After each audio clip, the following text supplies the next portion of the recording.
শিৱসাগৰৰ পাণবেচাত সৰপোকৰ উপদ্ৰৱক লৈ খেতিয়কৰ মাজত হাহাকাৰ পৰিস্থিতি। পাণবেচাৰ তাঁতি পথাৰত শ বিঘা কৃষিভূমিৰ সজাল ধৰা ধাননি সৰপোকে নষ্ট কৰাত এতিয়া মূৰে কপালে হাত দিবলগীয়া হৈছে কৃষকসকলে।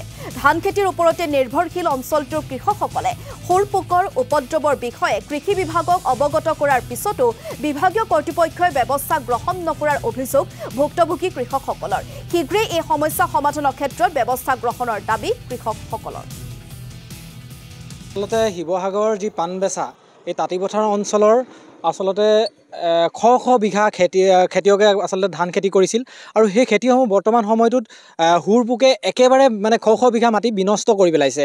আচলতে এই ক্ষেত্ৰত আমাৰ খেতিয়কসকলে যি আচলতে নিজৰ প্ৰাপ্যৰ ধন নিজৰ আচলতে সাঁচতীয়া ধন ভাঙি আপোনাৰ হাজাৰ টকা খৰচ কৰি এজন খেতিয়কে খেতিপথাৰত ব্যয় কৰিছিল আৰু সেই খেতিসমূহ বৰ্তমান সময়টোত একেবাৰে নিঃশেষ হৈ গৈছে। একেবাৰে হুৰপোকে একেবাৰে নাইকিয়া কৰি পেলাইছে পথাৰৰ পৰা।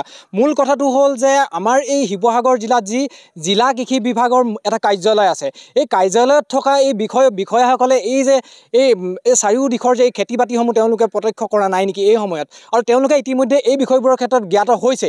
কিন্তু ইয়াৰ পিছতো তেওঁলোকক দেখা গৈছে যে ক'ৰবাত কোনোবাখিনিত সামান্যমান দৰৱ দিয়া দেখা গৈছে, কিন্তু সেই দৰৱৰ তুলনাত এই খেতি মাটিখিনি একোৱেই তেওঁ ঢুকি নাপায়গৈ, কাৰণ 100 বিঘা মাটিত অকণমান দৰৱে একো কামত নিদিয়ে। কিন্তু কথাটো হ'ল আমি এই কৃষি বিভাগৰ বিষয়াসকলে আমি এটা অনুৰোধ কৰিব বিচাৰিছোঁ যে আমাৰ এই মানুহখিনিৰ সমস্যাখিনি, এই কৃষি সমস্যাখিনি বুজ লৈ ইয়াৰ ওপৰত তেওঁলোকে নিজে তত্ত্বাৱধানত নিজৰ তত্ত্বাৱধানত আচলতে কৃষিভূমিত দৰৱ মৰাৰ ব্যৱস্থা